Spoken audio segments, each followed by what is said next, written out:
You're listening to REIA Radio, the nationally trusted name in real estate investing. We dig deep to discover investors' why in real estate. If you want to skip all the BS and get in investors' heads, you're in the right spot. Be one of the thousands to check out REIARadio.com.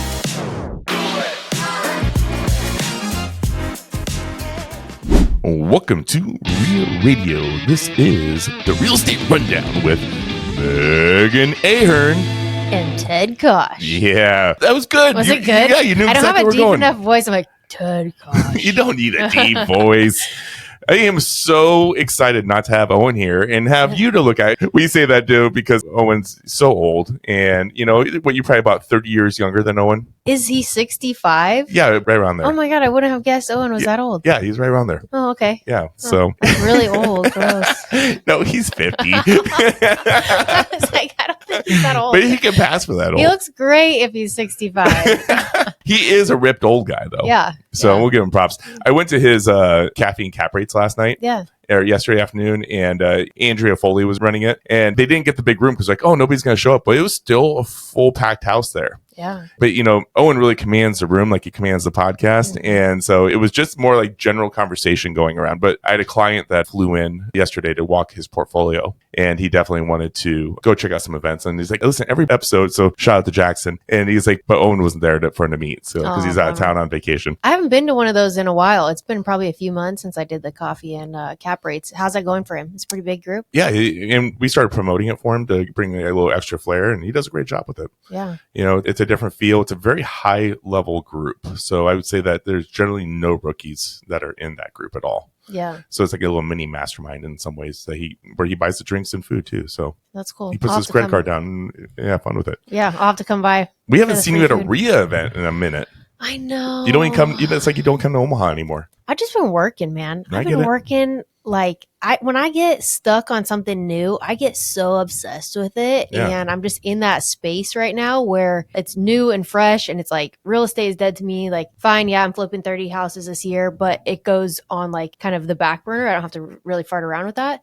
And so now I'm just so honed in on my newest thing that I'm like, I don't need to go to the meetups anymore, which is probably a fallacy, but. Is that the first deal? The first deal program. Yeah. Okay. So you got the first deal. Are you still, you and Jeff still flipping houses? Yeah. Okay. So has that changed the amount of properties you're taking on? No, we probably will do our best year yet. Shut up. Mm-hmm. Congratulations. Yeah, thanks. I miss seeing Jeff around too. He used to come around every once in a while. Hopefully you guys come to my pool party this weekend. Dude, I want to. I got to get a babysitter. We definitely need to catch up because, you know, when you guys were running the rookie REIA, you know, I definitely was seeing you guys all the time back then. But since then, I mean, it's just hit and miss now. Yeah.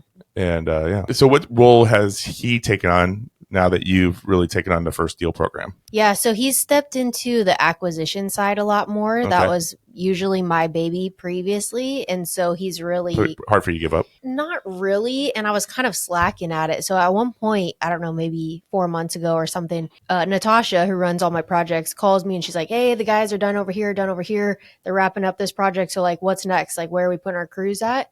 And I was like, shoot, I don't have any deals, because I was so focused on first deal that I had kind of let the acquisitions go. And at that point, it was like, okay, babe, can you help me out? Like, we need to pivot. You need to start taking a bigger role in the acquisitions. And he's really stepped up into that and really like started to enjoy it where he hated it before. And now he's really thriving in it. I'm like, bro, slow down. Like, we don't need this many deals, but it's fine. I wish my wife was involved and we had that kind of collaboration in the business. I feel like we would be so successful if I could have her involved with us in the business. Yeah. It's hard, you know, like I'm not going to lie. It is hard to work with your spouse. You just have to figure out like how to do that well. And for us, it's always been having very separate roles and just knowing that the things that Jeff is responsible for, he's very good at. And I trust him full-heartedly to like handle all of those things. And the same with the responsibilities that I'm responsible for. He trusts me wholeheartedly, but they don't cross. And so we're not micromanaging each other and we're not checking up on each other. Otherwise, there's like a lot of conflict that can come from that. And with the acquisitions, like it just wanted to be just on my plate so that we're not like, oh, did you follow up with that person? I don't know. Did you follow up with that person? And so now it's really just getting pushed over to Jeff of like, hey, I need you to just totally handle all of it right now. So we just got done interviewing Justin Silverio, CEO of Envelo, CRM, postcards, so on and so on. Are you guys doing that type of marketing with your business also? We are not doing postcards. Okay. Never really got that to stick for us. What we are doing a lot of is pay-per-lead marketing. So essentially a company... Like pay-per-click? Like the company will run the pay-per-click ads and then they just sell us the leads. Got it. So maybe you're paying per click a couple bucks per click, and then they're selling it to us for a couple $100 per lead. Mm-hmm. So for us, they seem to be more motivated because those sellers are going to the internet and saying like, how do I sell this house fast in Lincoln, Nebraska? And then those ads come up, they put in their information. It's a very like hot lead when we get those, which I think is why Jeff is really enjoying that a lot better, because it's not cold calling, tire kickers. It's like they're motivated, they want to sell. So then we're just either pointing them to a listing or to like, hey, we can just buy it from you. I love that. And then you said that this would be your most successful year ever. Do you contribute the fact that you stepped away and doing something else and Jeff can take the reins? Or what's the reason that you've had the fast growth? I know that made you smile when I said that, huh? I will never admit to that. Yeah, I got out of my own way. I don't know. I think it's just the trajectory that we've been on. Every year has been better than the last year. We get more brand recognition. We meet more wholesalers and network in the community. And we started buying portfolios of single family houses from multifamily guys. So just kind of all of those things compound together and this exponential growth curve. Awesome. We didn't talk about this, but when we jumped on the podcast with Justin, he knew exactly where we surprised the shit out of him. Yeah. You guys just did a webinar or something? What was the connection there? Yeah. So within First Deal, I'm bringing on a lot of people like Justin or, that are running those kind of programs because they just have so much knowledge and they can teach the First Deal members like all of that, right? Deep dive into how do you do direct mail? What are the systems behind it? What's the strategy behind it? So we had just done a webinar for First Deal where Justin hosted it, or I hosted it, he co-hosted, and just kind of deep dove into that. But that was only like 2 weeks ago. And I had barely met him like 2 weeks before that through email introduction or something. And then I'm sure he's like, what? Megan's everywhere. I just happen to be on this podcast too. Yeah. He's like, this is random. I wasn't expecting this right now. I was like, yeah, we'll just keep you on the edge of your seat here. Okay, so First Deal, we've talked about it in the past with having you on, so we won't get into the deep of it, but how many members when you started and how many members do you have now? I think we had somewhere like 200 when I started, and now we have 620. Wow. Yeah, it's amazing. Yeah, we just got back from Cabo, kind of doing a mastermind of like, how do you grow this and how do you make it as best as possible? And the mastermind was super high level, like $65,000 to join this mastermind. And I just love that. Like, I love masterminds where you pay the money and you get to learn from somebody who's been doing something for 15 years. And it just totally compresses the time that you need to learn it, right? Like, you could just say, I'm going to figure it out on my own. I'm going to dick around for 10 years and figure out how to do it well. Or I could just pay $65,000 and 1 week in Mexico and like know everything that they've learned over the last 15 years. Just game changer. That's a shit ton of money. Yeah, it is. Unless you're thinking about percentage of revenue and the opportunity of the increased percentage of revenue, then it becomes not that much money. So what was the key takeaway out of all that? Because did you have like multiple, or was there like one like gleaming thing that you're like, hey, we got to do this? Yeah, probably two of the biggest that I'm trying to implement ASAP is one is a paid call. So currently we're selling First Deal memberships off of like 5-day challenge, VSLs, all these things. Like if you don't know internet marketing, it's probably totally in the weeds, but now we're going to be transitioning to doing like a $100 paid webinar call. And then from there, essentially selling the product and then going salesless. So right now we have a sales team, full internal sales team, setters, closers, all of that. And what they're doing is going totally salesless and just having a 2-page offer doc. So that cuts out all of the sales commission and really increases your margin. So both of those things were very exciting. And we're just going to like rinse and repeat, do exactly the same. So if you're listening to this, you just got the $65,000 answer right there. So, it's the how. Tell me the podcast didn't just pay you to listen. There we go. Hopefully my sales team isn't listening. Just kidding, guys. Get it done. So after the REI summit, which we got to hang out for quite a long time, and I got to see drunk Brandon, which was kind of fun. What were the key takeaways you had out of that event? Because, I mean, you guys were like the center of attention the whole entire time. I mean, it was pretty cool to see. Yeah, being from the outside looking in, So was there some like people that you met, and was there some growth that happened out of that? Yeah, that was an interesting one for me because I usually really like those like summits or conferences, and they're just super fun. I get fired up from them. And that one was the first one where I felt like I was working there. And so it was a totally different experience. For me, it was a lot of like team bonding because we had both my team, Natasha, on my real estate side there, and also my sales team on First Deal, my member success manager from First Deal, and then also trying to kind of like... It's a great team, by the way. Absolutely I met all of them, during that process, and they were all so kind. And some of them, or most of them, are like, we don't see each other in real life, right? My sales team, my member success manager. So it's good to get everybody together and like have meals and laugh and have cocktails and like really get to know them on a more personal level. But it definitely felt like a work trip. But one thing that was very cool there was I met so many of those people that try to get close to Brandon. And he would just be like, talk to Megan about this, talk to Megan about this. So like the rent ready guy and everybody who has a product, right? They all want to talk to Brandon about it. Direct mail marketing people and all those things. And he's like, just talk to Megan, and it all filtered through me. So it was a good way to really meet a lot of those CEOs and those kind of people and have some good conversations around that. I always get a ton of people that I would meet that I always want to interview on a podcast. So that's like usually my big takeaway out of that. I did talk to Brandon a little bit. We were both pretty toasty, and he's like, what do you think about the event? And I was like, some of the best speakers that I've seen at any of the events, period. And then I was like, the only advice I give you is if you compare it to like a Bigger Pockets event or something like that, I was like, there's a lot of fun activities. Like there's, one time they rented out Universal Studios, and it was free food and free drinks, and it was a party. And I was like, the only advice I would give you is that it's just lacking the entertainment side of it. Like your content's good, but a lot of us investors, that's the only vacation sometimes we take because we all are working nonstop. Yeah. Or it's the only time a year that we get away from our families, and we're around all the people we want. And to sit in the hotel and have a cash bar just isn't fun. Yeah. And I go, like, we went to New Orleans, and they had a whole entire parade down Bourbon Street. Now I know that's different budgets. Yeah. But I was like, you got to have something fun and have some, cocktails included. And I was like, that was my biggest takeaway. But they had the 50 guys. That was the best breakout session. Yeah. Out of that panel was amazing, because nowadays I don't want to hear, like, most of the people up there, like, we hear them on podcasts, we read their books, we know their story. I don't want to hear your story. I just want to like literally get the meat and potatoes of what you want to offer. And those guys, it was like Colin Schwartz was one of the people on that panel, and you probably, I don't remember the other names, but we'll have a couple of those on the podcast I think coming up soon. But long story short, I was like totally involved in that, and I'm like, and it was just, the content was just amazing, and I'm writing notes left and right. And I wish more of the events were like that, or instead of having like 1 hour breakout sessions or 45-minute breakout sessions, I'd rather like have somebody that is speaking for like 2 hours. Yeah. Like 2 hour sessions. Yeah. So many of those, like if you have a 45-minute session, like 15 minutes of it is kind of like introducing you, who you are. You have to gain a little bit of credibility for the people in the room that don't have any idea who you are. And then you get maybe 30 minutes of like meat and potatoes, and it just can't get very deep. But like that session was so great because those guys are on such a different level. It wasn't like, this is how you do real estate. It was like, this is how you build massive businesses that buy real estate.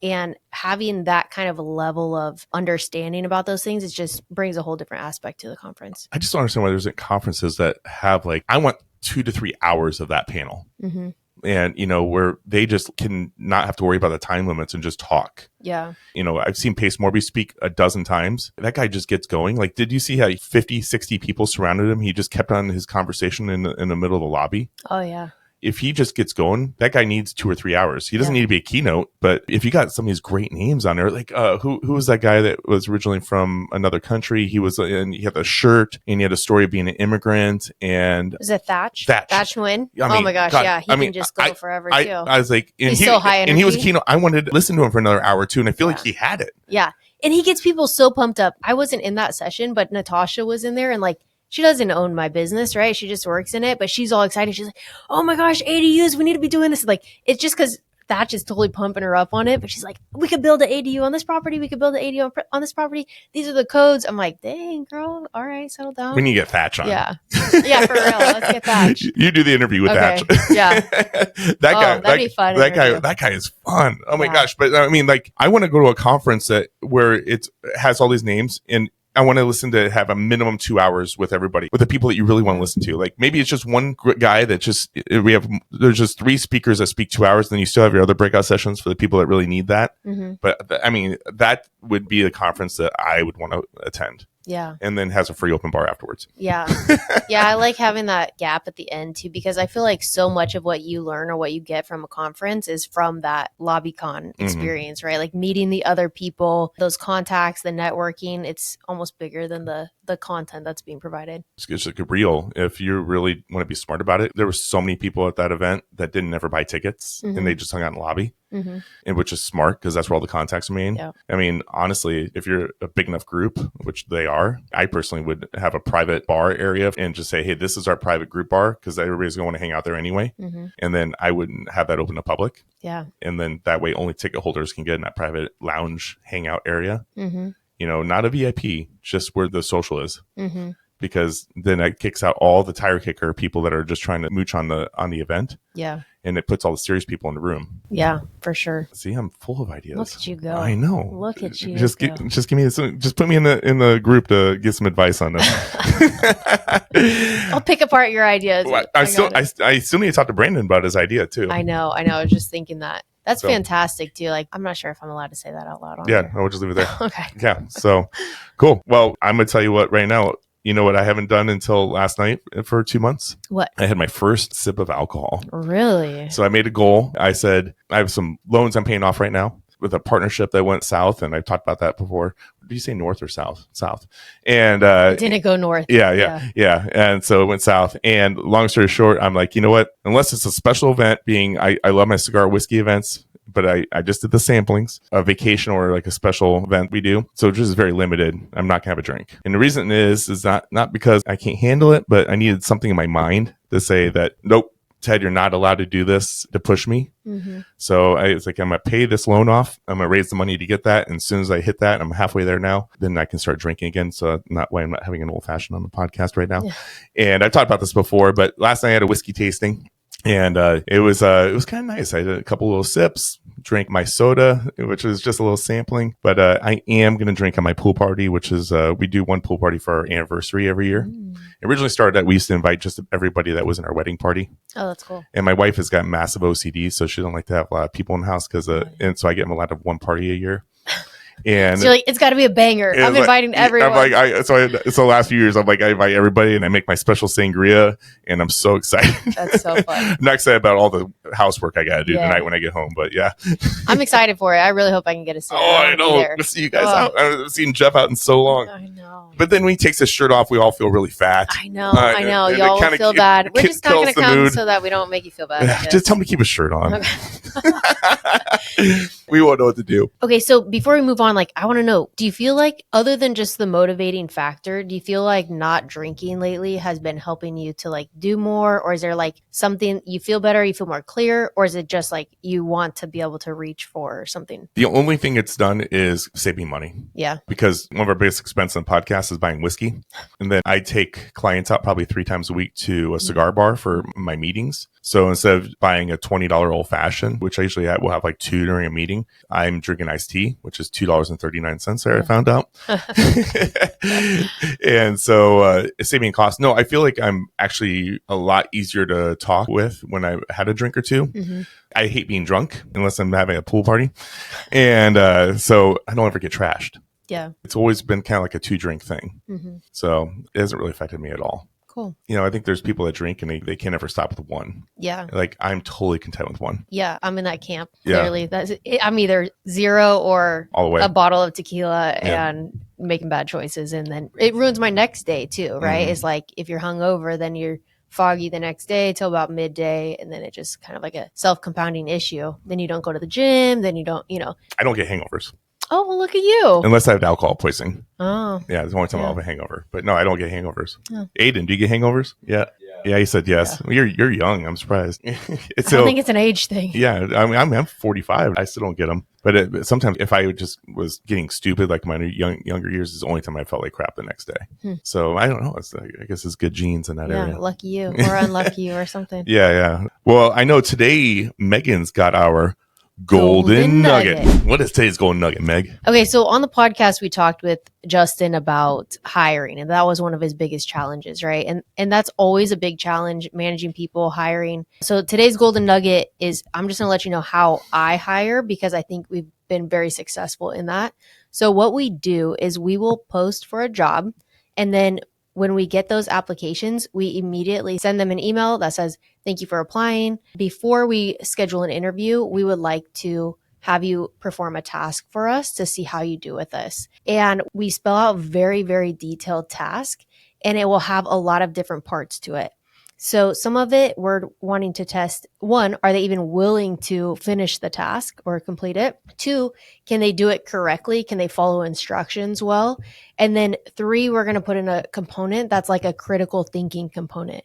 So it might be like, how could you do this task better? Or how could we improve on this process to make it more efficient? And so we want to be able to see, can they do all of those things? Do they actually do them? And what happens is maybe we'll get 30 people to apply for a position. Maybe 5 of them even complete it, and about 2 of them complete it correctly. And we'll interview those 2 and pick from there. And either one of those candidates is going to be absolutely stellar. They're already saying like, I wanted enough to work for it. And then they have all of the mental capacity that we need them to have. And that's how I hired my Natasha, who handles all of my projects, all of my staging, everything. She had 0 experience in real estate when I hired her. So if I was just looking at a resume, I wouldn't have picked her. But I was able to weed out all the other people that look like they had a better resume, because I want to hire on character, not on what they can do. I love that. And that's today's Golden Nugget. You know, we interviewed somebody a few months ago, and they were talking about hiring a VA and kind of the same topic. And they said that, you know, literally you get 1,000 applications in. And then in the end, the last part of the process is when he picked the last final 10 or something like that, he would actually pay each VA, because it was a minimal fee, like, hey, pay them like an hourly fee. Like, here's the task. And it was something that he actually needed in the business, give them all the same job. And then he evaluated who got it done, who actually did it on time, who did it best. He goes, sometimes I would even hire 2 or 3 VAs off that, because he had a pretty big staff. And I was really impressed, which is definitely in the same realm of what you're talking about, but you're definitely not paying them at the end to do the final task. I'm not paying them. And it usually is a pretty hefty task. Like, it should take 30 minutes to an hour. And like my girl, Natasha, she was like, I almost quit halfway through, because I just thought, man, I don't know how to do this. What am I doing? I'm wasting my time. I don't know. And she just kept pushing through it and actually finished it. And it's like, that's exactly what she needs to do when she's flipping houses, is being able to like go, man, this feels stupid. I don't know what I'm doing, but I'm going to do it anyways. What was the task? It actually had nothing to do with flipping houses. I said, like, go to this Dropbox link, download these few video clips, edit them to make an Instagram reel, make sure that it had captions, background music that's trending. Be sure that you bleep out my cuss word that I threw in there, because a bit off brand. And so I just wanted to see, like, could she figure this out? I even put something at the bottom that was like, I know you may not have experience with this, but there's enough resources out there to figure it out. FIO. Right? Just like a little, like, you know, if you Google it, if you don't know how to do it, right? Can you figure something out that you don't know how to do? And it wasn't even for she doesn't do that in her job. That wasn't a task that she would ever need to perform. I just wanted to see if she would do it. And the video was pretty good? It was overly decent, but it was done. Did you post it? Well, I think I did post it. Yeah, it did all right. It did all right. And then there was another part that was like, okay, once it's done, email me the video and then text me to tell me that you've emailed it. So there's all these little parts. And then I said, how can we make this process smoother and in a more streamlined fashion? And so, like, can she critically think about how to make it better? Right. So, yeah. I love that. Yeah. So we just got done interviewing Justin Silverio, and he'll be our Wednesday podcast. Any feedback to the listeners, what to expect on that podcast? No, I just think it was a really good episode, right? Like, he has a ton of experience flipping houses and investing, and then was able to transition that into open letter marketing, Envelo, all of those things.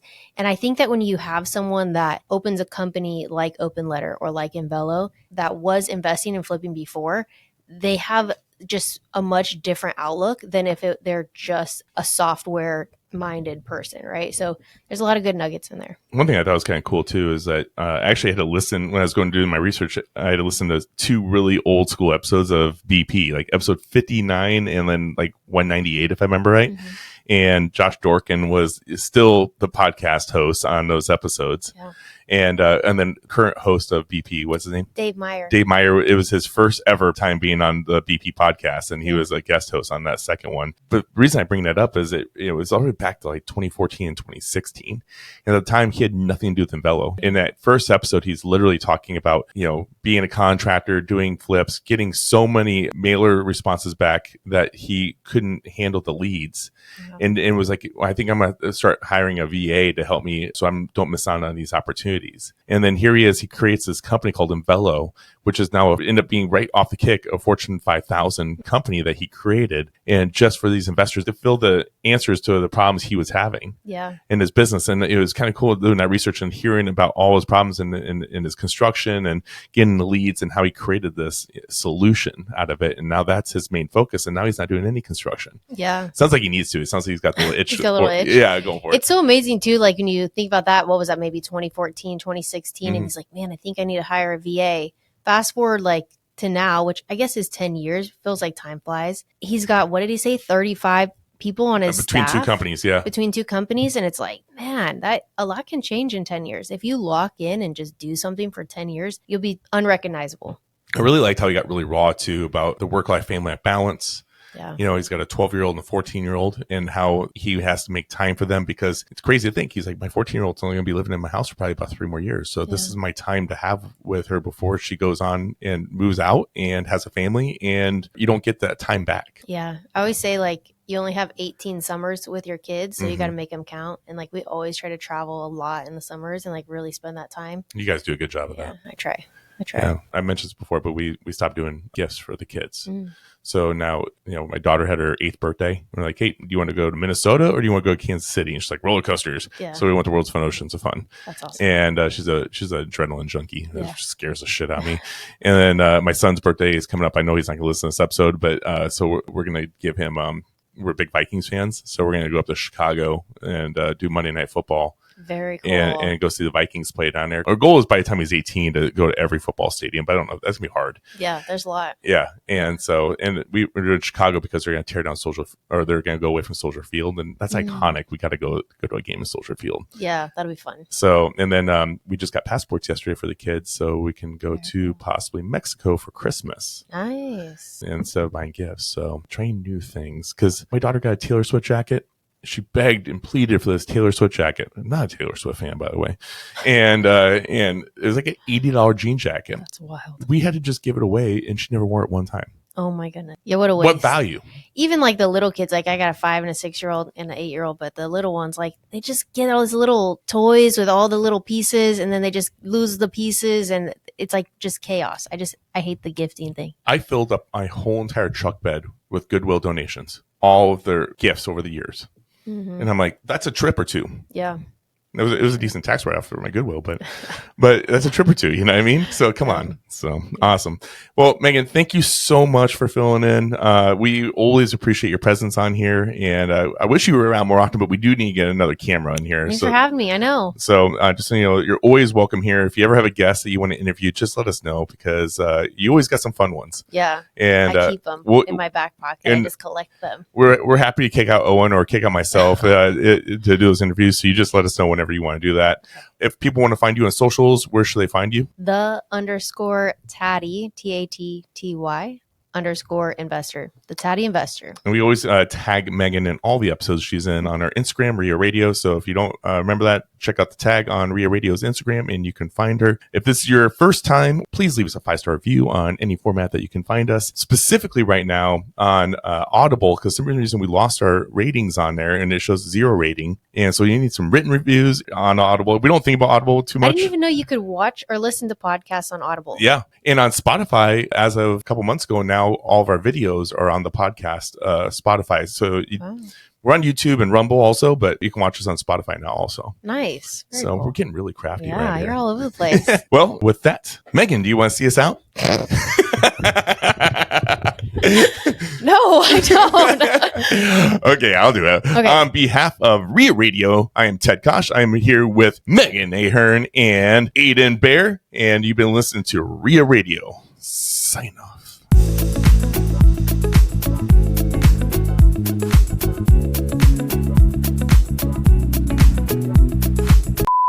Megan, do you want to see us out? I suck at the seeing us out. I know you. This is the REIA Radio Podcast, show 234. 223. Something like that.